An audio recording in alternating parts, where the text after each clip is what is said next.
High students, ഇന്ന് നമ്മൾ പഠിക്കാൻ പോകുന്നത് 9th സ്റ്റാൻഡേർഡിലെ സെക്കൻഡ് ചാപ്റ്ററായ ന്യൂ നമ്പേഴ്സ് അഥവാ പുതിയ സംഖ്യകളിലെ മൂന്നാമത്തെ പാർട്ടാണ്. അതായത് അഡിഷൻ ആൻഡ് സബ്ട്രാക്ഷൻ അഥവാ കൂട്ടലും കുറയ്ക്കലും എന്ന ഭാഗമാണ് നമ്മൾ പഠിക്കുന്നത്.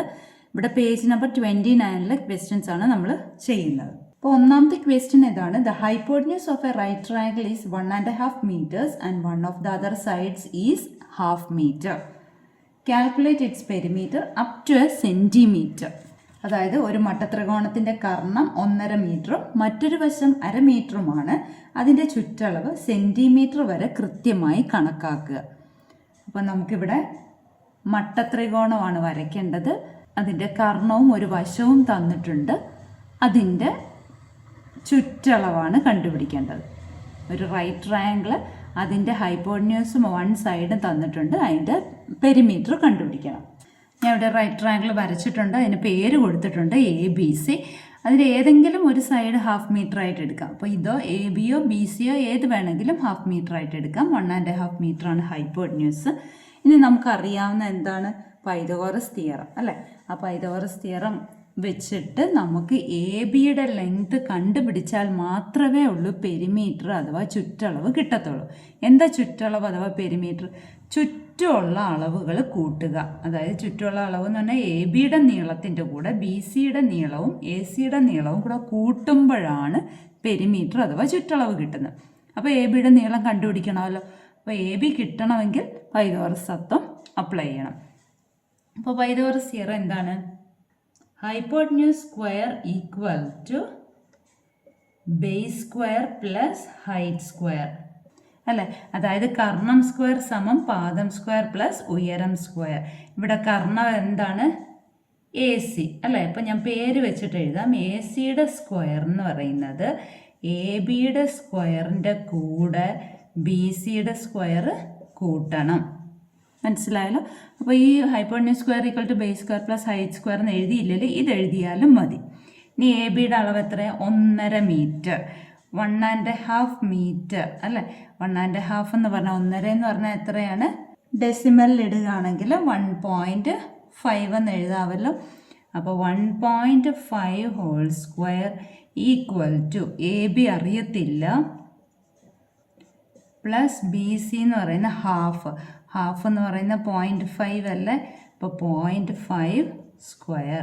നമുക്ക് സ്ക്വയർ കാണുന്നതുകൊണ്ടാണ് ഈ 1.5 മാറ്റി അങ്ങനെ എഴുതിയത്. അപ്പോൾ 1.5 സ്ക്വയർ എന്ന് പറയുമ്പോൾ 15ൻ്റെ സ്ക്വയർ കണ്ടുപിടിച്ചാൽ മതിയല്ലോ. 15 ഗുണം 15 കാണുമ്പോൾ 225 കിട്ടുമല്ലോ. അപ്പോൾ 1.5 എന്ന് പറയുമ്പോൾ 2 പ്രാവശ്യം 2 സ്ഥാനം മാറ്റി കുത്തിടണം അല്ലേ? 2 സ്ഥാനം മാറ്റി കുത്തിട്ടു. അപ്പോൾ 2.25 ഈക്വൽ ടു ABയുടെ സ്ക്വയർ പ്ലസ് 5ൻ്റെ സ്ക്വയർ എത്ര? 25 ആണ്. 5ൻ്റെ സ്ക്വയർ 25 ആണ്. അപ്പോൾ 0.5ൻ്റെ സ്ക്വയർ എന്ന് പറയുമ്പോൾ 0.5 ഇൻറ്റു 0.5 അല്ലേ? 0.5 ഇൻറ്റു 0.5 അല്ലേ? അപ്പോൾ 2 സ്ഥാനം വരുന്നുണ്ടല്ലോ പോയിൻറ്റിന് ശേഷം. അപ്പോൾ പോയിൻറ്റിന് ശേഷം 2 സ്ഥാനം ഇടുക. ഇനി നമുക്ക് AB സ്ക്വയർ അല്ലേ കണ്ടുപിടിക്കേണ്ടത്. അപ്പോൾ AB സ്ക്വയർ ഈക്വൽ ടു ഇതിനെ അപ്പുറത്തേക്ക് കൊണ്ടുപോകണം. 2.25 മൈനസ് 0.25. അതായത് AB സ്ക്വയർ എന്ന് പറയുന്നത് 2.25ൽ നിന്ന് 0.25 സബ്ട്രാക്ട് ചെയ്യുക. ആഡ് ചെയ്യുവാണെങ്കിലും സബ്ട്രാക്ട് ചെയ്യുവാണെങ്കിലും ഡെസിമൽ നമ്പേഴ്സിൻ്റെ ഡെസിമൽ പോയിൻ്റ്, ഈ പോയിൻ്റ് നേരെ താഴെ വരുന്ന രീതിയിൽ കൊടുക്കണം. അപ്പോൾ എന്നിട്ട് സബ്ട്രാക്ട് ചെയ്താൽ മതി. അപ്പോൾ 2.00 എന്ന് പറഞ്ഞാൽ 2 തന്നെയാണല്ലോ. അപ്പോൾ AB എന്ത് വരും? ഈ സ്ക്വയർ കളയാൻ വേണ്ടിയിട്ട് ഇപ്പുറത്ത് റൂട്ട് ഇടുക. √2 മീറ്ററിലാണല്ലോ കിടക്കുന്നത്. അപ്പോൾ AB √2 മീറ്റർ എന്ന് കിട്ടിയല്ലോ. അപ്പോൾ ഇതിൻ്റെ നീളം √2 മീറ്റർ. ഇനി നമുക്ക് പെരിമീറ്റർ അല്ലേ കണ്ടുപിടിക്കേണ്ട. പെരിമീറ്റർ കാണാൻ വേണ്ടിയിട്ട് അഥവാ ചുറ്റളവ് കാണാൻ വേണ്ടിയിട്ട് ഈ 3 വശങ്ങളുടെ നീളം കൂടെ കൂട്ടണം. ABയും BCയും ACയും കൂടെ കൂട്ടിയാൽ പോരെ. AB എന്ന് പറയുന്നത് √2 ആണ്, BC എന്ന് പറയുന്നത് 1/2 ആണ്, AC എന്ന് പറയുന്നത് 1.5 ആണ് അല്ലേ? അപ്പോൾ 1.5ഉം 1/2ഉം കൂടെ കൂട്ടുമ്പോൾ 2 ആണല്ലോ. ഇത് അതിൻ്റെ കൂടെ കൂട്ടാൻ പറ്റത്തില്ല. അപ്പോൾ 2 + √2 എന്ന് എഴുതാം. ഇനി 1/2ന് 0.5 എന്ന് ഇവിടെ നിന്ന് എഴുതിയ പോലെ 0.5 ഇടാം. 1.5ന് 1.5 എന്ന് എഴുതാം. അങ്ങനെ എഴുതിയാലും കുഴപ്പമില്ല. 1.5 + 0.5 എന്ന് പറയുന്നത് 2 ആണ്. ഇനി 2 പ്ലസ് റൂട്ട് റൂട്ടിൻ്റെ വില നമുക്കറിയാം അല്ലേ, 1.4142. ഇവിടെ എക്സെട്ര ഉണ്ട് അല്ലേ. അപ്പോൾ നമ്മൾ അപ്രോക്സിമേറ്റ് വാല്യൂ എഴുതാൻ വേണ്ടിയിട്ട് ആ ഒരു സിമ്പൽ നമ്മൾ കൊടുക്കണേ. അപ്രോക്സിമേറ്റ് വാല്യൂ എന്ന് കാണിക്കാൻ വേണ്ടി ഒരു ഈക്വൽ ടു സൈൻ്റെ ഒരു വളഞ്ഞ സിമ്പൽ. ഇനി ഇത് നമ്മൾ കൂട്ടുമ്പോൾ എത്ര വരും? 3.4142 വന്നല്ലോ. ഇനി ഇതിൻ്റെ യൂണിറ്റ് എന്താണ്? മീറ്ററാണ് അല്ലേ. മീറ്ററിലാണ് കിടക്കുന്നത്. അപ്പോൾ ആൻസർ മീറ്ററിലാണ്. പക്ഷെ നമ്മളോട് പറഞ്ഞിട്ടുണ്ട് സെൻറ്റിമീറ്റർ വരെ കൃത്യമായി കണക്കാക്കാൻ. 1 മീറ്റർ എന്ന് പറയുന്ന 100 സെൻറ്റിമീറ്റർ അല്ലേ. അപ്പോൾ 3.4142 മീറ്റർ എന്ന് പറയുന്നത് എത്ര സെൻറ്റിമീറ്റർ ആയിരിക്കും? 341.42. അതായത് 1 മീറ്റർ എന്ന് പറഞ്ഞാൽ 100 സെൻറ്റിമീറ്റർ. അതിൻ്റെ 2 സ്ഥാനം മാറ്റി കുത്തിടണം. മീറ്ററിനെ സെൻറ്റിമീറ്റർ ആക്കി മാറ്റുക, വലുതിനെ ചെറിയ യൂണിറ്റിലോട്ട് മാറ്റുക ആയതുകൊണ്ട് വലത്തോട്ട് വേണം പോയിന്റ് മാറ്റാനായിട്ട്. 1 മീറ്റർ എന്ന് പറയുന്നത് 100 സെൻറ്റിമീറ്റർ ആണ്, ഇത് മറക്കരുത്. അപ്പോൾ എത്ര സ്ഥാനം മാറ്റി കുത്തിടണം? 2 സീറോ ഉള്ളതുകൊണ്ട് 2 സ്ഥാനം മാറ്റി കുത്തിടണം. അപ്പോൾ ഈ ഇവിടെ നിന്ന് വലത്തോട്ട് വേണം മാറ്റാനായിട്ട്, കാരണം മീറ്ററിനെ സെൻറ്റിമീറ്റർ ആക്കുക. അപ്പോൾ എത്ര സ്ഥാനം മാറ്റണം? 1, 2 സ്ഥാനം മാറ്റുമ്പോൾ ഇവിടെ വരും പുതിയതായിട്ട് ഡെസിമൽ പോയിന്റ്. അപ്പോൾ യൂണിറ്റ് എഴുതുമ്പോൾ സെൻറ്റിമീറ്ററിലേക്ക് വരും. അപ്പോൾ ആൻസർ എത്ര വന്നു? ആൻസർ ഞാൻ ഇവിടെ എഴുതാം, 341.42 സെൻറ്റിമീറ്റർ ആൻസർ കിട്ടി. ഇനി നമുക്ക് രണ്ടാമത്തെ ക്വസ്റ്റ്യൻ ചെയ്യാം. ക്വസ്റ്റ്യൻ ഇതാണ്: the picture below shows an equilateral triangle cut into 2 triangles along a line through the middle. ഇവിടെ 2 ക്വസ്റ്റ്യൻ ഉണ്ട്. What is the perimeter of one of these? How much is it less than the perimeter of the whole triangle? അതായത് ഒരു സമഭുജ ത്രികോണത്തിന് ഒരു മൂലയിലൂടെ മുറിച്ച് 2 സമഭാഗങ്ങളാക്കിയാണ് ചുവടെ കാണിച്ചിരിക്കുന്നത്. ഇവയിൽ ഒന്നിൻ്റെ ചുറ്റളവ് എത്ര മീറ്ററാണ്? മുഴുവൻ ത്രികോണത്തേക്കാൾ ചുറ്റളവ് എത്ര കുറഞ്ഞു? ഇങ്ങനെയാണല്ലോ ഫിഗർ തന്നിരിക്കുന്നത്. ഒരു ഇക്വിലാറ്ററൽ ട്രയാങ്കിൾ ആണ്, അഥവാ സമഭുജ ത്രികോണമാണ്. സമഭുജ ത്രികോണത്തിൻ്റെ പ്രത്യേകത എന്താണ്? എല്ലാ വശങ്ങളും തുല്യമാണ്. അപ്പോൾ ഇവിടെ 2 മീറ്ററും തന്നിട്ടുണ്ടല്ലോ. അപ്പോൾ ഇതും കംപ്ലീറ്റ് 2 മീറ്റർ, മുഴുവനും കൂടെ 2 മീറ്റർ ആണെങ്കിൽ ഓരോന്നും അതിൻ്റെ പകുതി വീതമായിരിക്കും, ഓരോ മീറ്റർ വീതമായിരിക്കും.